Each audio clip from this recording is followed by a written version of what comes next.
এই স্বাক্ষর অনুষ্ঠানটা কেবলই আনুষ্ঠানিকতা, কেবলই একটি কাগজে সাইন, যার মূল্য কেবলই কাগজে মূল্য, যেটা মূলত ছিল জনগণকে একটা প্রতারণা করা, জনগণকে একটা লোক দেখানো, একটা ঐক্যমত করে ক্ষমতায় যাওয়া এবং ক্ষমতায় গিয়ে এই সংস্কার এবং ঐক্যমতের সবকিছুই ভুলে যাওয়া। ফলে রাজপথই আমাদের একমাত্র জায়গা হবে, কিন্তু আমরা সেটা চাই না। আমরা গণতান্ত্রিকভাবে আমরা ইলেকশনের মধ্য দিয়ে আসলে সামনের দিকে এগোতে চাই। আমরা জুলাই সনদের ব্যাপারে আমাদের অবস্থান খুবই স্পষ্ট করেছি।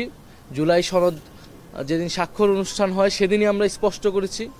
আমরা বলেছি যে জুলাই সনদ বাস্তবায়ন প্রক্রিয়া কিভাবে হবে সেইটা নিশ্চিত না হওয়া পর্যন্ত এই স্বাক্ষর অনুষ্ঠানটা কেবলই আনুষ্ঠানিকতা, কেবলই একটি কাগজে সাইন, যার মূল্য কেবলই কাগজে মূল্য। এবং বাংলাদেশের ইতিহাসে আমরা 90-এর গণ অভ্যুত্থানের পরেও আমরা এরকম ত্রিদলীয় জোটের রূপরেখা দেখেছিলাম, যেটা মূলত ছিল জনগণকে একটা প্রতারণা করা, জনগণকে একটা লোক দেখানো, একটা ঐক্যমত করে ক্ষমতায় যাওয়া এবং ক্ষমতায় গিয়ে এই সংস্কার এবং ঐক্যমতের সবকিছুই ভুলে যাওয়া। ফলে এই ভুল আমরা করব না, 90-এর পুনরাবৃত্তি বাংলাদেশে আমরা হতে দিব না। আমরা এই কথাটি বলেছি, সেই কারণে আমরা সনদ অনুষ্ঠানে স্বাক্ষর করিনি, স্বাক্ষর হওয়া থেকে বিরত থেকেছি। তবে আমরা বলেছি আমরা স্বাক্ষর করতে চাই। এই ঐক্যমত প্রক্রিয়া শুরু থেকে আমরা ছিলাম। জুলাই গণ অভ্যুত্থানের এক দফার ঘোষণার মধ্যে দিয়ে বাংলাদেশের সংস্কার এবং পরিবর্তনের আলাপটি শুরু হয়েছিল। ফলে এই সংস্কারের পুরো অগ্রযাত্রাতে আমরা ছিলাম বৈষম্যবিরোধী ছাত্র আন্দোলনের ব্যানারে, পরবর্তীতে নাগরিক কমিটি এবং নাগরিক পার্টির ব্যানারে। ফলে অবশ্যই আমরা সংস্কার চাই এবং স্বাক্ষর করার জন্যই আমরা অপেক্ষা করছি। আমরা আজকে শুনেছি যে ঐক্যমত কমিশনের পক্ষ থেকে সুপারিশমালা, যেটা আমরা চেয়ে আসছিলাম, সেই সুপারিশমালাটা প্রধান উপদেষ্টার কাছে দেওয়া হবে। আমরা এখনো নিশ্চিত নই যে সেটি এখনো হস্তান্তর করা হয়েছে কিনা, আপনারা ভালো বলতে পারবেন। তবে আমরা বলেছি যে জুলাই সনদ বাস্তবায়ন যে আদেশ, সেই আদেশই আমরা খুবই সুনির্দিষ্ট কয়েকটি বিষয় দেখতে চাই। একটি হচ্ছে নোট অফ ডিসেন্ট বলে কোনো বিষয় থাকবে না। যেই সব বিষয়ে ঐক্যমত হয়েছে অথবা ঐক্যমত কমিশন যেগুলোকে লিপিবদ্ধ করেছে সংবিধান সংস্কার বিষয়ে, সেই বিষয়গুলো সম্পূর্ণ গণভোটে যাবে এবং জনগণ রায় দেবে সেই বিষয়গুলো পরিবর্তিত হবে কিনা আমাদের সংবিধানে।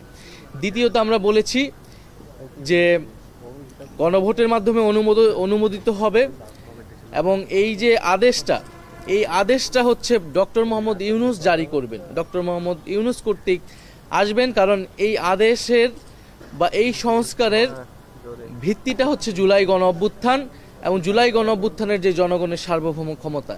বিদ্যমান সংবিধানের অধীনে এই ধরনের সাংবিধানিক আদেশ দেওয়ার কোনো সুযোগ নাই এবং এই ধরনের সাংবিধানিক আদেশ বর্তমান যে প্রেসিডেন্ট আছেন চুপ্পু, তিনি কখনো এটা দিতে পারেন না। তার দেওয়াটা বৈধ হবে না, জনগণের কাছে বিশ্বাসযোগ্য, গ্রহণযোগ্য হবে না। ফলে ডক্টর মোহাম্মদ ইউনূস জুলাই গণ অভ্যুত্থানের বৈধতার জায়গা থেকে এই আদেশটি জারি করবেন এবং গণভোট হওয়ার পরে পরবর্তী যে সংসদ, সেটা একটা সংস্কার পরিষদ হওয়ার কথা, যেটা সবাই ঐক্যমত হয়েছে এবং যেখানে সংস্কারকৃত 2026 সংবিধান নামে এই সকল পরিবর্তিত বিষয়গুলো সন্নিবিষ্ট হবে।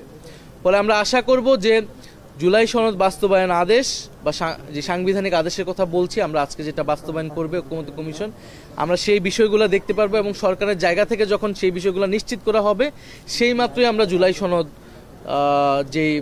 সনদ তৈরি করা হয়েছে, জুলাই জাতীয় সনদ, সেখানে আমরা জাতীয় নাগরিক পার্টির পক্ষ থেকে আমরা স্বাক্ষর করব এবং আমরা সামনের দিকে আগাতে চাই।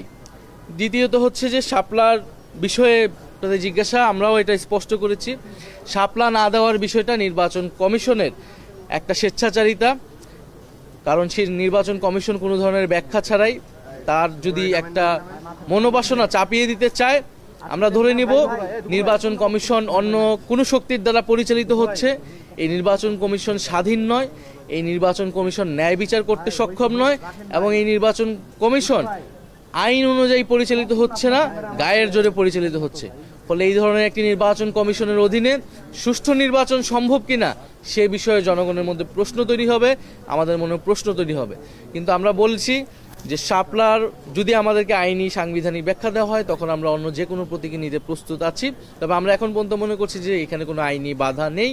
যদি রাজনৈতিকভাবে আমাদেরকে এটি আদায় করে নিতে হয়, যদি নির্বাচনে আমাদেরকে অংশগ্রহণ করতে বাধা দেওয়ার একটা পরিকল্পনা বা ষড়যন্ত্র হিসেবে এটি দেওয়া হয়, ফলে রাজপথই আমাদের একমাত্র জায়গা হবে। কিন্তু আমরা সেটা চাই না। আমরা গণতান্ত্রিকভাবে আমরা ইলেকশনের মধ্য দিয়ে আসলে সামনের দিকে এগোতে চাই।